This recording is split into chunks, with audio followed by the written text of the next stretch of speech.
give the metric, we must give the keyword called subnets. And likewise, we must give the metric type. If you don't give, the default will be 2.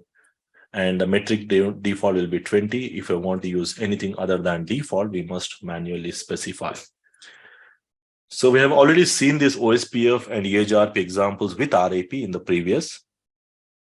Now what we'll do is we'll try to combine EIGRP to OSPF.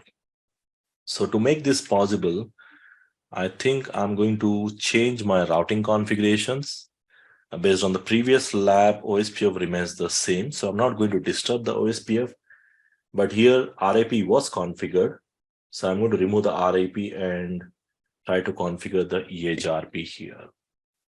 So let's go to router 1. If it says show IP route or show IP protocols, we can see the RAP is running here in my previous example. I'll try to quickly remove the RAP on the router 2, as well as router 2 and router 1. We'll say router RAP, and we'll quickly configure with EIGRP. So I'm going to configure EIGRP 100, advertising the loopback, the router 1, and 1.subnet, the WAN interface, and 10.subnet. So I'm also using the 11.network on the router 1 here.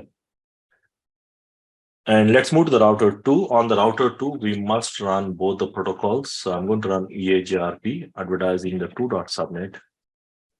And that's it, advertising the 2.subnet on this side. That will be sufficient, which means I should see the neighborship has to come up between the router 2 and the router 1. Sorry, I have to advertise 1.subnet, not 2. Because on the left side, we have a 1.subnet. So I'm going to remove the 2.subnet and then advertise the 1.subnet. So which means I'm expecting the router 1 and router 2 to form the neighborship.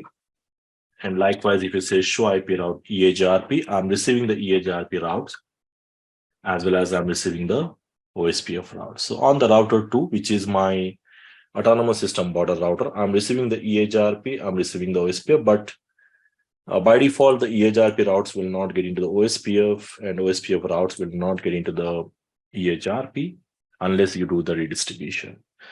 So let's start with the redistribution. So the first thing, I'm going to redistribute EIGRP into OSPF. So into OSPF means we go to router 2, the direction into OSPF, which means go inside the OSPF and redistribute EIGRP. I use metric 100, metric type 1, and subnets keyword, right?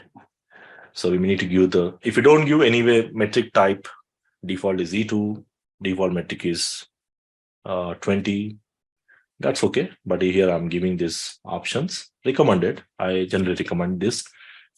So which means now if I go to router 3, I'm expecting the routes must be coming here. You can see the routes are even, and I'm expecting the routes as 164. 164, why? Because at the time of redistribution, I'm giving 100. So this link, the cost is 64 as per the 10 to the power of 8 divided by bandwidth formula. As per the OSPF, I'm getting those routes. Now, likewise, I'm going to redistribute the routes from OSPF into EIGRP. So let's go to router 2 and do the same thing. Router EIGRP 100, redistribute OSPF 1. And the metric, we have to give the metric of bandwidth near to the defaults, delay, reliability, near to the defaults, load, and MPU. Now, based on these values, I should see on the router 1, I'm expecting the routes, which means on the router 1, if I say show IP route EIGRP, I'm receiving all the external routes. And these all external routes are running end-to-end, which means I should have end-to-end reachability. So if I try to ping between 10 and 30, we do have end-to-end reachability from router 1 to router LAN. So even though you can see they're running different routing protocols, we do have end-to-end reachability between them.